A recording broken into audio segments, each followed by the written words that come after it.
Hey everyone, it's Jeannie, and today I am sharing this card I created using Ink on 3's Lotus stamp set. This is a new stamp set to Ink on 3, and I think it's really pretty. It kind of reminds me of stained glass, and I kind of wanted to use it with a new medium, so I'm using gouache to color this up today.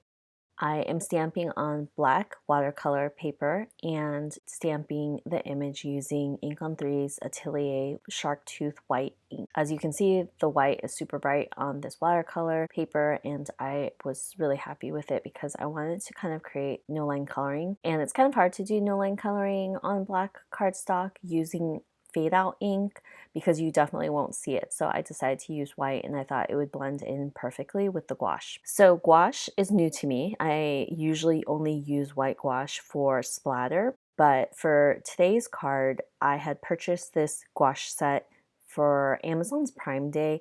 It's like 20 bucks normally, and it actually is huge. It's super heavy, comes with 18 different colors, and the pans are huge, as you can see some of them in the frame. I've never used it for painting, but I thought that it would be really fun to try out because I had seen my sister do some art with it and I wanted to check it out myself. And as you can see, I am going really slow, mainly because I sped this up like 6 times because I was just painting very, very slow. I think start to finish, it took me over an hour just to paint this flower. I think with Copic markers, it would have taken me 20 minutes to do it. It's new to me, so I was just being really careful, kind of testing out how things looked, especially because I did it on black. I think that if I did it on white, it would have been a little bit easier and I probably would have been able to paint faster.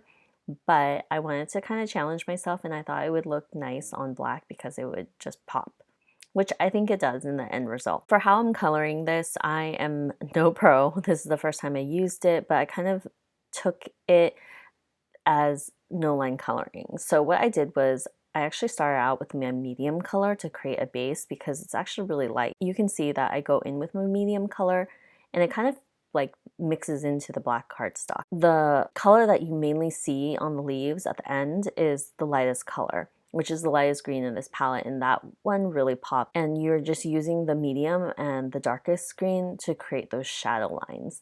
And those shadow lines create the definition for the leaves. I did speed up past the leaves because I kind of colored it the same way. For the stems itself, I decided to mix in some yellow because I really wanted it to pop.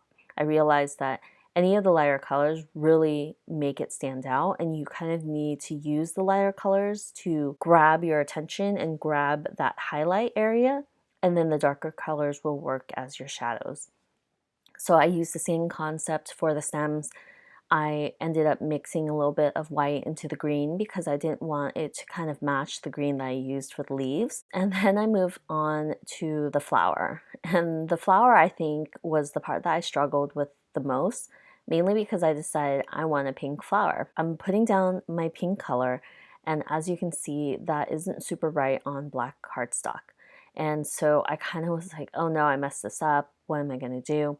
But I kind of approached it the same way that I did with the leaves, using the main pink in this set as my medium base. Then I decided that I was going to go in with red, and that was going to be my darkest color to create the dimension. The red kind of looked very similar to the pink on the black cardstock, so I actually ended up mixing it with black, which I think I mixed too much black because it turned super dark red. I added a little bit more red just to see if I could get it to look more maroon. And thankfully, this is where it all came together. So I decided that with like the green, there was light color. And so there is no light pink in the set, but you can mix everything. So that's why they have that palette to mix colors. And so I took the pink, mixed it with white, and then I had that pop of color that served as my highlight, and the flower actually started coming together. Added that light pink on the tips of all the petals, and it really made it pop against the black. Now you can really start seeing all the different petals, and I was so happy that I was able to do that because otherwise I wasn't really sure what I was gonna do. I add all the light pink on the tips of the petal, anywhere that there would be highlights, and it really started to come together. And once I added the light pink everywhere, I went back in with my light main base of pink and mixed it and kind of blended it together. And with gouache, it's thicker, so you can add water and it dilutes the color into a watercolor. But because I'm on black cardstock, I really wanted to keep that thick texture and consistency so that color will really stand out on the black. Because of that, I was able to not use very much water and be able to get that color to really show up on the black, if that makes sense. Once I finished adding the highlights, I added a little bit more pink to that light pink so I could blend it in together and really get it to mix. And the cool thing is that you don't really need to add much water to get it to blend. Like, you just need a little bit and it kind of moves on its own and it works really well.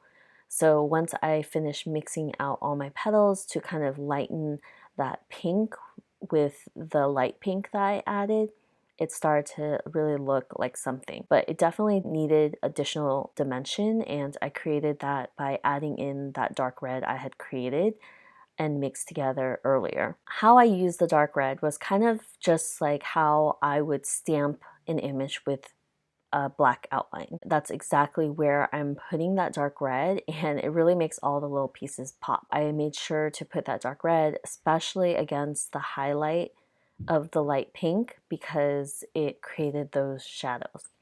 So yeah, that's how I colored. I kind of navigated through something I just haven't done before, and hopefully it was just interesting for you, because it was mainly a color with me because I'm just not a pro at this. For the card itself, I decided that I was going to stamp using one of the large sentiments, which says "I miss you."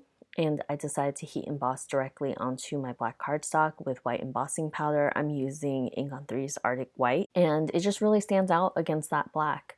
I also had stamped the smaller sentiment to go along with it on a strip of white cardstock, and I'll be adding it right underneath this large sentiment. I also did want to matte this on pink because I thought that it would just match the flower and make it pop even more. So I added foam tape on the back of my panel and I matted up on that pink cardstock that almost matches perfectly with the floral. I wipe off any excess powder from my anti-static powder pouch. I am going to put this card together. So once I remove all that release tape on my card panel and the foam, I'll put it on top of the pink and then add the smaller sentiment, and this card is done. It kind of looks like colored pencils on black cardstock, but it was a lot easier because usually with colored pencils you have to add that white base and then put color on top for it to pop. But here I'm just using the gouache. If you're interested in the gouache set, just to check it out, it's on Amazon. I'll have it linked below. It's relatively cheap for how much I got, and it's been really fun to play with. That is it for today's card. I hope you enjoyed it, and I will see you guys next time with another video. Bye!